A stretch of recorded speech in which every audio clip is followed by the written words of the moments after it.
Good morning students. हमारा chapters 3 matrix, इसमें exercise 3.3 तक मैंने कल करा दिया था। आज 3.4 में मैं आपको आज एक्सरसाइज स्टार्ट करा रहा हूँ। इसमें फर्स्ट क्वेश्चन हम पढ़ रहे हैं, प्रारंभिक संक्रियाओं के मेथड से हम व्युत्क्रम यानी कि इनवर्स फाइंड करेंगे। व्युत्क्रम का मीन्स होता है इनवर्स।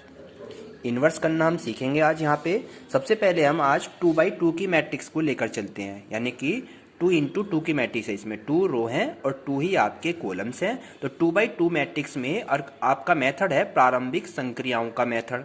और प्रारंभिक संक्रियाओं का मेथड अभी होता क्या है, मैंने आपको कल की एक्सरसाइज में, कल की वीडियो में आपको मैंने पढ़ाया था। तो सबसे पहले क्या करते हैं, हम इसमें दो तरीके से ये प्रारंभिक संक्रियाओं का मेथड यूज करते हैं। अगर सपोज कीजिए हम यूज करते हैं a बराबर आई ए मेथड का, ये हमारा एक रूल हो गया। अगर हम इस रूल का अप्लाई करते हैं, दैट इज यहाँ पर हम केस लगाएंगे रो के। कौन से केस लगाएंगे बच्चों, यहाँ पे हम रो के। और अगर हम यूज करते हैं a बराबर ए आई, अगर हम इस रूल का अप्लाई करेंगे, दैट इज यहाँ केस लगाएंगे हम कॉलम के। दो तरीके से ये आपका प्रारंभिक संख्याओं का मेथड होता है। ये 2x2 की मैट्रिक्स है। अगर हम मैं लगाता हूँ a बराबर आई ए, दैट इज यहाँ पे रूल लगाएंगे हम रो के। और अगर रूल लगाते हैं a बराबर ए आई, तो दैट इज वहां रूल लगाएंगे हम कॉलम के। तो मैं इस क्वेश्चन को दोनों टाइप से आपको करके दिखाऊंगा। आप इस क्वेश्चन को बड़े ध्यान से देखेंगे। तो यहाँ पर a मतलब 1 2 2 माइनस का 1 हो गया। एंड आई आपकी आइडेंटिटी मैट्रिक्स होती है। अगर 2x2 की है तो 1 0 0 और 1, ये आपकी आइडेंटिटी मैट्रिक्स होगी। और a आपको एज इट इज लेकर चलना है। ये वाला a ही इधर आकर इनवर्स बन जाएगा। इस क्वेश्चन को आपको तब तक करना है बच्चों, क्वेश्चन को कब तक सोल्व करना है इस क्वेश्चन को, जब तक आपकी इधर की जो आइडेंटिटी तो 1 बन जाए और बाकी एलिमेंट हो जाए 0। कब तक सोल्व करना है बच्चों आपको इसे, कि इधर की आइडेंटिटी तो 1 रहे, बाकी एलिमेंट्स क्या हो जाए इसके 0। और इधर के जो आपका बनता जाएगा वही आपका इनवर्स फाइंड हो जाता है। मैंने क्या बताया कि आप ऐसा केस लगाएंगे इनमें रो के कि यहाँ डायगोनल पे 1 1 रह जाए और बाकी एलिमेंट 0 हो जाए, तब तक हम इसे सोल्व करते जाएंगे। तो सबसे पहले मैं क्या करूंगा यहाँ पे वो आपको बता देता हूँ। ठीक है बच्चों, हमारा जो क्वेश्चंस चल रहा है इसको सोल्व कैसे करते जा रहे हैं। पहले मैंने क्या करा, यहाँ पे केस लगा दिया। यहाँ पे मुझे डायगोनल पे इसको 1 1 बाकी एलिमेंट 0 करने हैं। तो मैं इसमें केस लगा रहा हूँ R2 that is R2 minus 2R1, यानी कि मैं मतलब क्या, केवल हमारी R2 वाली यानी सेकंड रो बदलनी है, फर्स्ट रो में कोई चेंज नहीं होना है। तो फर्स्ट रो तो आपको एज इट इज लिख दीजिए 1 और 2। और सेकंड रो कैसे चेंज करेंगे, यानी कि फर्स्ट वाली में 2 से मल्टीप्लाई करनी है और सेकंड वाली में से उसे माइनस कर देना है। तो इसमें 2 से मल्टीप्लाई करा, 2 एकम 2 और 2 में से 2 गया तो क्या बन गया बच्चों आपका यहाँ पे 0 बन गया। अब यहाँ पे 2 से मल्टीप्लाई करी हमने, तो 2 से मल्टीप्लाई करेंगे तो क्या बन जाएगा आपका यहाँ पे बच्चों, ये क्या हो जाएगा बच्चों यहाँ पे 2 दूनी 4 और -1 में से -4 कर देंगे। -1 में से -4 जाते हैं तो कितना आता है बच्चों, -5 आता है। कितना आता है बच्चों, -5 आता है। बिल्कुल यही मेथड जो हमने इधर वाली मैट्रिक्स में करा है, यही वाला मेथड हम इस वाली मैट्रिक्स में भी यूज करते हैं। ठीक है, वो फर्स्ट वाली तो आपको कोई चेंज नहीं करनी है रो, सेकंड वाली में वही, इसमें 2 से मल्टीप्लाई करनी है और सेकंड वाली में से फर्स्ट वाली को माइनस कर देना है। तो यहाँ से 2 एकम 2 और 0 में से 2 गए तो माइनस के कितना आ गया बच्चों यहाँ पे 2, और यहाँ पे 0 और 1 में 0 गया तो 1 ही आ गया। और आपका ए एज इट इज, ये आपकी फर्स्ट कंडीशन हो जाती है। अब तब तक करना है कि डायगोनल पे 1 बनाना है और बाकी एलिमेंट को 0 बनाना है, केवल ये वाली मैट्रिक्स के। तो एक तो 0 बन गई, एक 0 इसे बनाना और डायगोनल पे प्लस का 1 बनाना है। तो अब क्या करेंगे, इस -5 को हटाने के लिए क्या कर दिया मैंने, रूल अप्लाई कर दिया यहाँ पर R2 दैट इज 1/5 से R2 में डिवाइड कर दिया, यानी कि यानी 5 से 1/5 से मल्टीप्लाई कर दी इसमें। तो ये वाला पहली वाली रो तो 1 और 2 एज इट इज। यहाँ पर 0 को 5 से डिवाइड करेंगे माइनस के तो 0 आएगा, और -5 को जब -5 से डिवाइड कर रहे हैं तो प्लस का 1 हो जाता है। इधर के 1 1 1 के डायगोनल पे अब इधर आ जाइए 1 एंड 0 एज इट इज रखेंगे। अब यहाँ पर आ जाइए तो माइनस के 2 बटे में माइनस का 1/5 तो प्लस के कितने हो गए बच्चों 2/5। अब यहाँ पर आ जाइए माइनस का 1/5 बन जाता है, और ए आपका एज इट इज ये बन गया सेकंड रूल। अब थर्ड रूल लगाएंगे इसमें। यहाँ पर अभी भी इस 2 को 0 बनाना है, और 2 को 0 कैसे बनाएंगे तो केस लगा देंगे हम इसमें R1 that is R1 minus 2R2, यानी कि R2 में 2 से गुणा करेंगे और R1 में से उसे हम सब्ट्रैक्शन कर देंगे, यानी हमारा R1 चेंज हो जाएगा अब की बार। तो इसमें 2 से मल्टीप्लाई करेंगे और R1 में से माइनस, तो 1 में से 0 गया 1। अब यहाँ पे 2 से गुणा करी और 2 में से 2 गया तो बच्चों कितना आ गया यहाँ पे 0, और बाकी नीचे वाली आपकी मैट्रिक्स एज इट इज है। अब बिल्कुल सेम यही प्रोसीजर हम इसमें करेंगे, यानी नीचे वाली मैट्रिक्स तो 2/5 और माइनस का 1/5 चेंज नहीं है, केवल चेंज कौन सा है R1, क्योंकि R1 में लग रहा है। तो क्या करेंगे इस R2 में 2 से मल्टीप्लाई करो और R1 में से माइनस कर दो, तो 2 दूनी 4 हो गया, और 1 में से 4/5 को माइनस कर देंगे, तो 5 एकम 5 में से 4 गया तो 1/5। तो ऊपर वाली जो नंबर्स आया वो कितना आया बच्चों इसका 1/5। फिर इसमें क्या करना है 2 से मल्टीप्लाई करेंगे तो माइनस का 2/5 हो गया, और 0 में से माइनस करेंगे तो प्लस के 2/5 हो जाएगा, और ये वाला ए एज इट इज हो गया। इतनी बात समझ में आई बच्चों आपके। अब देखिए यहाँ पे डायगोनल पे 1 1 बन गए और बाकी एलिमेंट 0, तो आपका आंसर यहीं पर फिनिश हो जाता है। अब इस ए को हम इधर लाएंगे तो इधर आके ये इनवर्स बन जाता है, और आपका जो आंसर है ये आपका आंसर हो गया 1/5, 2/5, 2/5 और माइनस का 1/5। ये हमारा इनवर्स फाइंड हो जाता है। इस मेथड्स को हम प्रारंभिक संक्रियाओं का मेथड्स कहते हैं। अभी आपको क्लियर नहीं हो रहा है, दैट इज मैं इसको फिर दोबारा से एक क्वेश्चन और आपको कराता हूं, ठीक है बच्चों। अब इसी मेथड्स को मैं सेकंड क्वेश्चन एक्सरसाइज में 3.4 में स्टार्टिंग्स के 9 क्वेश्चन बिल्कुल सेम एज इट इज करने हैं। इसका मैं एक क्वेश्चन आपको और करा देता हूं, ठीक है बच्चों। कैसे कराएंगे वो आपको मैं चलता हूं, स्टार्ट करता हूं। चलिए, इंपॉर्टेंट क्वेश्चन है। अब इसका जो नेक्स्ट वाला करा रहा हूं क्वेश्चन वो थोड़ा सा इंपॉर्टेंट है, उसे ध्यान से देखेंगे। क्वेश्चन नंबर 2 देखते हैं। क्वेश्चन नंबर 2 कह रहा है बच्चों यहाँ पे आपसे ये, यदि p इज इक्वल टू है 10 माइनस का 2 माइनस का 5 एंड 1, ये एक मैट्रिक्स दे दी p के रूप में, तो कह रहा है p इनवर्स। इस p इनवर्स का मतलब क्या है कि इनवर्स यानी कि क्या ज्ञात कीजिए, इसका व्युत्क्रम ज्ञात कीजिए, और ज्ञात कीजिए क्या इसका अस्तित्व है। ये भी पूछ रहा है क्या इसका अस्तित्व है। तो अब क्या इसका अस्तित्व है तो कैसे पता चलेगा। अभी हम इसको बिल्कुल सेम टू सेम जो हमने ये वाला मेथड अप्लाई किया था a बराबर आइए, इसी मेथड से अब इसको सोल्व करेंगे बिल्कुल, ठीक है बच्चों। चलिए स्टार्ट करते हैं। कैसे करेंगे, यहां लिखा मैंने p बराबर आई पी, वहां पर a में मैट्रिक्स थी तो a बराबर आई ए लिख दिया था। क्या लिख दिया था, a बराबर आई ए, और ये p में है तो p बराबर आई पी। p की मैट्रिक्स हमने कितनी निकाली बच्चे यहाँ पे 10 माइनस का 2 माइनस का 5 एंड 1। नेक्स्ट वाला i 2/2 की मैट्रिक्स है तो i की वैल्यू क्या बनेगी यहाँ पे 1 0 0 और 1, ठीक है। और p आपका एज इट इज है। अब इसमें केस लगाएंगे रो के, क्योंकि ये रो के रूप में बनी हुई है। तो रो के केस क्या कहते हैं बच्चों, वही तरीका, डायगोनल की वैल्यू को 1 बनाना है और बाकी एलिमेंट्स को 0 बनाना है। तो पहले इस 10 को 1 करिए, तो 10 को 1 करने के लिए क्या करेंगे, केस लगाएंगे हम R1 दैट इज 1/10 R1, ठीक है। यानी इस R1 वाली में 10 से क्या कर देंगे बच्चों, यहाँ पे इसको डिवाइड कर देंगे।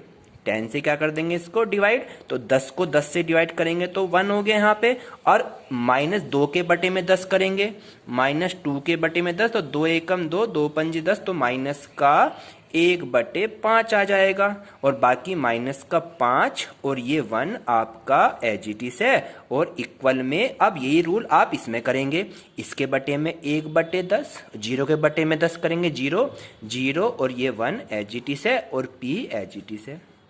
फिर नेक्स्ट अप्लाई करेंगे यानी डायगोनल पे तो 1 बन गया, अब केवल इन दोनों नंबर्स को हमें 0 बनाना है, और 0 कैसे बनाएंगे वो बता देता हूँ इसमें 5 से गुणा करिए और इसमें से इसको सब्ट्रैक्शन कर दीजिए, यानी कि R2 that is R2 minus 5 R1, इसको प्लस कर देंगे ये वाला केस लगा के, तो R2 चेंज होनी है और बाकी कोई भी चेंज नहीं होनी है, तो R1 वाली 1 माइनस 1/5 ऐसी रखा, और इसमें क्या करा मैंने R2 5 से मल्टीप्लाई करेंगे 1 वाली में और -5 में उसे जोड़ देंगे, तो 5 एकम 5 हो गया, और 5 में -5 में +5 जोड़ेंगे तो ये 0 हो जाता है। अब यहाँ जाइए, इस वाली में 5 से मल्टीप्लाई करो, 1/5 में जब 5 से मल्टीप्लाई करेंगे तो 5 से 5 कैंसिल, कितना आएगा -1 आएगा, और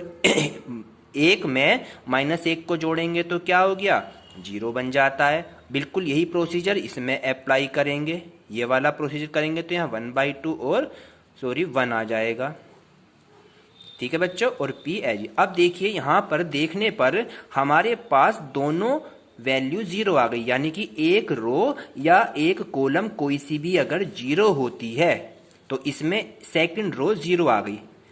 सेकंड रो क्या है बच्चों, यहाँ पर 0 है, सेकंड रो अगर 0 आती है तो उस मैट्रिक्स का मान भी 0 हो जाता है।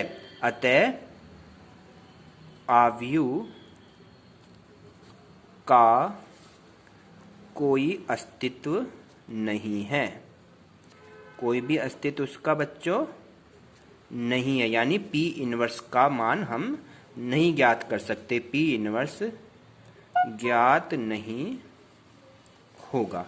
इस कंडीशन में P इनवर्स को हम ज्ञात नहीं कर सकते हैं। तो ये वेरी इंपॉर्टेंट क्वेश्चन था, इसे अपनी नोटबुक में जरूर करेंगे। अब इसी पे, ये तो था बच्चों 2x2 की मैट्रिक्स, 2x2 की मैट्रिक्स थी, इसी में मैं आपको 3x3 मैट्रिक्स का क्वेश्चन करा के चलता हूं। तो एक्सरसाइज आपकी बुक्स में है 3.4 वाला, ठीक है। 3.4 में 1 2 ये 9 क्वेश्चन दिए हुए हैं, इन 9 क्वेश्चंस को आप बिल्कुल ध्यान से देखेंगे और एक एक क्वेश्चन अपनी नोटबुक में बच्चों करेंगे, ठीक है। अब मैं आपको इसमें 3x3 का, यानी कि 3 का देखो 16 17 क्वेश्चन जो और 15, ये 3 क्वेश्चन आपके क्या दिए हुए हैं बच्चों इसमें 3x3 मैट्रिक्स के। इन तीनों में से एक क्वेश्चन मैं आपको करा के चलता हूं, ठीक है। चलिए स्टार्ट करते हैं। इसमें हम एक क्वेश्चन कराऊंगा बच्चों आपको इसमें से, ठीक है। तो इसमें से तीनों में से एक क्वेश्चन मैं करा के चलता हूं, वेरी इंपॉर्टेंट क्वेश्चन है, और कैसे करेंगे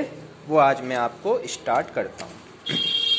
चलिए इसका नंबर 3x3 का एक क्वेश्चन देख लेते हैं, ठीक है। ट्रांसफॉर्म मैट्रिक्स है, मैट्रिक्स दे रखी है, सपोज करो A इज इक्वल टू, एक मैट्रिक्स दे रखी है आपकी 2 0 माइनस का 1 5 1 0 0 1 एंड 3, और फाइंड करना है इसका हमें रूपांतरण मेथड से, प्रारंभिक रूपांतरण मेथड से हमें इसका इनवर्स को फाइंड करना है, ठीक है बच्चों। तो इनवर्स कैसे फाइंड करेंगे, बिल्कुल सेम यही वाला मेथड अप्लाई करके, कौन सा, a बराबर आई ए का यूज करेंगे, ठीक है। चलिए अब यूज करते हैं कैसे। a की वैल्यू है 2 0 माइनस का 1 5 1 0 0 1 3, ये हो गई आपकी एक मैट्रिक्स। इज इक्वल टू आई की वैल्यू पुट कर दीजिए 1 0 0 0 1 0 0 0 1, और ए को एज इट इज रखना है, ठीक है बच्चों। अब यहाँ पे अब इसको प्रारंभिक रूपांतर मतलब रो का केस लगाते जाएंगे, और हमारा आंसर बच्चों क्या है, इसमें आ जाएगा। ठीक है, चलिए स्टार्ट करते हैं क्वेश्चन को करना। मेथड अप्लाई करेंगे। सबसे पहले डायगोनल पे तो हमें 1 1 करने हैं और बाकी एलिमेंट्स को हमें 0 बनाना होता है। ठीक है, अब मैं क्या कर रहा हूँ उसको मैं आपको बता दूँ। इस वाली सेकंड को और फर्स्ट को इंटरचेंज कर रहा हूँ यहाँ पे, फर्स्ट और सेकंड को। तो मैंने केस लगा दी यहाँ पे R1 दैट इज R2, यानी एक दूसरे को R1 को और R2 को चेंज कर दिया, यानी R2 तो ऊपर पहुंच गई 5 1 0 और नीचे आ गई 2 0 -1, बाकी थर्ड वाली एज इट इज है। और इधर भी ऐसे ही करेंगे बिल्कुल सेम, यानी कि ऊपर 0 1 0 और यहाँ पे 1 0 0 0 0 1 और ये ए आपका एज इट इज है। ये तो हो गया फर्स्ट रूल का। ठीक है बच्चों, यहाँ पे अब इसमें क्या करेंगे, सेकंड अप्लाई करते हैं। सेकंड क्या कर सकते हैं वो आपको देखना है। देखिए क्या कर सकते हैं, कंडीशन अप्लाई करके देखते हैं। अगर मैं R1 में से 2 गुना 2R2 कर दूं, R1 वाली में से 2 गुना R2 कर दूं, तो यहाँ पे वैल्यू 1 बन जाएगी प्लस की। तो मैं इसमें केस कौन सा लगा रहा हूं बच्चों, R1 that is R1 minus 2R2, यानी कि R1 चेंज होनी है, बाकी R2 और R3 आपकी चेंज नहीं होनी है। ठीक है, तो कैसे चेंज करनी है कि 2 से मल्टीप्लाई करो, इसमें 2 दूनी 4 और 5 में से 4 गया बच्चों, कितना आ गया यहाँ पे 1 हो गया। क्लियर हो गया। ऐसे ही यहाँ पे 0 तो यहाँ पे 1 ही आएगा, और 0 में से क्या करना है, 2 से मल्टीप्लाई, तो 0 में से माइनस के 2 जाएंगे तो कितना आएगा, प्लस के 2 आ जाएंगे। क्लियर हो गया बच्चों आपके यहाँ पे। और बाकी आपकी सेकंड वाली और थर्ड वाली एज इट इज रखनी है। यही प्रोसीजर हमें इस वाली मैट्रिक्स में अप्लाई करना है, बिल्कुल सेम। यानी R1 वाली में से 2 से गुणा करो और R1 वाली से माइनस कर दो, तो 2 एकम 2, 0 में से 2 गए तो बच्चों कितना आएगा, -2। यहाँ पर 1 में से 0 गया, 1 आएगा। क्लियर हो गया। एंड 0 में से 0 गया 0, बाकी 1 0 0 0 0 1 एज इट इज, और ए आपका नंबर्स एज इट इज हो जाता है। ठीक है, अब नेक्स्ट वाली पे चलते हैं। नेक्स्ट प्रोसीजर क्या करते हैं इसमें वो देखते हैं। केस लगा दीजिए अब की बार R2 that is R2 minus 2R1, यानी कि R2 में से 2 से गुणा करके R1 में घटा दीजिए। अब क्या R2 बदलनी, यानी कि 1 1 और 2 एज इट इज। अब क्या करेंगे, 2 से मल्टीप्लाई करो ऊपर में और R2 में से घटा दो, तो 2 एकम 2, 2 में से 2 गया 0। फिर यहाँ पे 2 दूनी 2 एकम 2, 0 में से 2 गए तो माइनस के 2 हो गए यहाँ पे। और यहाँ 2 दूनी 4, माइनस में से 4 गए तो माइनस के कितने हो गए बच्चों, 5 हो गया। बाकी 0 1 और 3 एज इट इज है।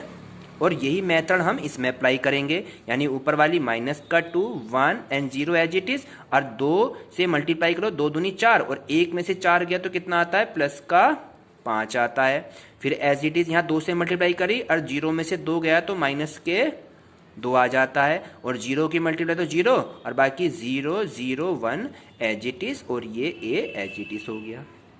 क्लियर हो गया बच्चों यहाँ तक। अब इसमें माइनस को हटाना चाह रहा हूं मैं, तो इसको मैंने चेंज करके लिख दिया R2 इंटरचेंज माइनस का R2, यानी कि इसका मैं माइनस को हटाना चाह रहा हूं क्योंकि यहाँ पे प्लस का करना है। तो बिल्कुल सेम 1 1 2, यहाँ 0, यहाँ प्लस का 2, प्लस का 5 हो गया, और ये 0 1 और यानी प्लस के माइनस वाली को मैंने प्लस बना लिया। बिल्कुल यही प्रोसीजर यहाँ करेंगे, -2 1 और 0, तो इसमें -5 हो जाएगा, ये प्लस का 2 और ये 0 और ये 0 0 1 और ये ए एज इट इज हो गया। अब देखिए एलिमेंट 0 बनते जा रहे, लेकिन ये डायगोनल पे अभी 1 नहीं बने। जब तक इसको सोल्व करेंगे जब तक डायगोनल पे 1 ना बन जाए। अब की बार केस लगा दिया मैंने R2 दैट इज R2 में से R3 को माइनस कर दीजिए। ठीक है बच्चों, R2 में से R3 को क्या कर दीजिए, सब्ट्रैक्शन कर दीजिए। तो कैसे करेंगे वो बता देता हूँ। R2 वाला बदलना है अब की बार, तो फर्स्ट 1 1 और 2 एज इट इज, और R2 में से R3 0 में से 0 गया 0, 2 में से 1 गया 1 और 5 में 3 गया 2, बाकी 0 1 और 3 एज इट इज है। और ये वाली वैल्यू भी हमारी अब यहाँ भी आ गया -2 1 एंड 0 एज इट इज रख रखा है हमने बच्चों, और 5 में से 0 गया तो 5 ही आएगा, 2 में से 2 और 0 में से 1 गया तो माइनस का 1, बाकी एलिमेंट 0 0 और 1 एज इट इज निकल कर आ जाते हैं। ये आपका हो गया नेक्स्ट वाला। ठीक है बच्चों यहाँ तक।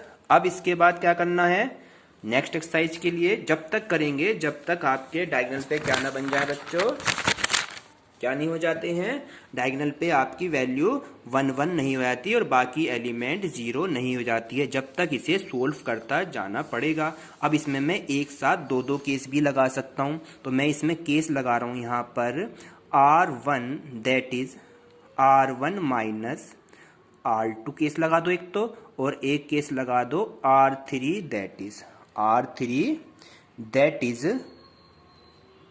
R3 माइनस का R2। ये दोनों केसेस में लगा, यानी R1 और R3 को मैं बदलूंगा। चलिए बदलते हैं, R1 में से R2 कर दो, R1 में से R2 तो 1 में से 0 गया 1 आएगा, और 1 में से 1 गया 0, 2 में से 2 गया 0 हो गया। अब क्या R3 यानी R2 वाली तो चेंज नहीं करनी, 0 1 और 2 एज इट इज रखा। अब R3 में से R2 यानी R3 में से R2 तो 0 में से 0 गया, 1 में से 1 गया 0, 3 में 2 गया 1, तो ये आपका हो गया डायगोनल पे। अब बिल्कुल सेम प्रोसीजर इसमें अप्लाई करेंगे, जैसे यहाँ अप्लाई करा तो R1 में से R2 को माइनस करना है ना, तो R1 में से R2 माइनस 2 में से माइनस के 5 जाएंगे तो प्लस के 3, 1 में से 2 गया तो माइनस का 1, और 0 में से माइनस 1 गया तो प्लस का 1, और माइनस का 5 as it is, 2 as it is, minus का 1 एज इट इज, और इसमें से 0 में से 5 गए तो प्लस के 5, 0 में से माइनस 2 गए तो माइनस का 2, और यहाँ पे 1 में से माइनस 1 गया तो प्लस का 2, और ये वाला ए आपका एज इट इज। तो ये दोनों रूल एक साथ मैंने इसमें लगा दिए हैं।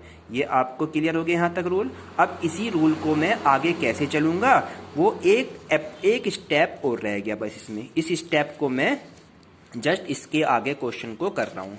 यहाँ तक आने के बाद बच्चों क्या करेंगे वो देख लेते हैं। इससे आगे का स्टेप मैं यहाँ पे करके बता रहा हूँ आपको, ठीक है, इस वाले पार्ट में। तो यहाँ तक हमारा आंसर आने के बाद केवल 2 बच रहा है जो 0 नहीं बना है, तो इस 2 को 0 बनाने के लिए कौन सा केस लगा दो, R2 that is R2 minus 2R3। कौन सा केस लगा देंगे, R2 that is R2 minus 2R3, यानी R2 में से 2 से गुणा करो और ये कर दो बाकी element as it is, 1 0 0 as it is, ठीक है। फिर नीचे वाला चेंज कैसे, 0 में से 0 गया 0, 1 में से 0 गया 1, और 2 की गुणा करो और 2 में से घटा दो तो 2 0 बन गया, बाकी एलिमेंट 0 0 1 हो गया कंप्लीट काम आपका। अब इस तरह जाइए, बिल्कुल सेम यही प्रोसीजर यहाँ करना है। तो ऊपर वाली वैल्यू 3 माइनस 1 1, और यहाँ पे क्या करना है, 2 से गुणा करो, 5 दूनी 10, और माइनस 5 में से 10 गए तो माइनस के कितने हो गए बच्चों, यहाँ पर 15 बन जाते हैं। नेक्स्ट वाले में करेंगे 2 दूनी 4, 2 में से 4 गए तो प्लस के 6, 2 दूनी 4, 1 में से 4 गए तो माइनस के 5 बन जाते हैं, और ये 5 एज इट इज, माइनस का 2 एज इट इज हो गया बच्चों यहाँ पर, ठीक है, और प्लस के 2 एज इट इज। ये आपकी इक्वेशन कंप्लीट हो जाती है। अब देखिए यहाँ पे देखने पर क्या लग रहा है आपका, यहाँ पे क्या हो रहा है बच्चों देखने पर, इसके आगे का पार्ट देखिए, यहाँ तक आगे ये वाला पार्ट हो गया ना आपका कंप्लीट, डायगोनल पे 1 1 हो गए और बाकी है। तो डियर स्टूडेंट्स आपने देखा कि डायगोनल पे सभी नंबर्स क्या हो जाते हैं, 1 1 बन जाते हैं, और बाकी एलिमेंट्स 0 हो जाते हैं। और जब आपके इस तरह से डायगोनल पे 1 1 हो जाए तो आपका यहीं पर आंसर फिनिश हो जाता है, और ए जो है आपका इधर आके इन्वर्स हो जाता है, और ये वाली जो वैल्यूज होती निकल के आई है ये आपकी आंसर बन जाती है। तो डियर स्टूडेंट्स आज हमने 3/3 के भी इन्वर्स निकालना सीख लिया है रूपांतर मेथड से, और 2/2 का भी सीख लिया है। तो इस एक्सरसाइज को आप कंप्लीटली सोल्व करेंगे, एक्सरसाइज 3.4 के सभी क्वेश्चन करेंगे, और जो भी प्रॉब्लम्स होती है वो मुझे मेरे पर्सनल व्हाट्सएप पे सेंड कर दिएगा। Thank you.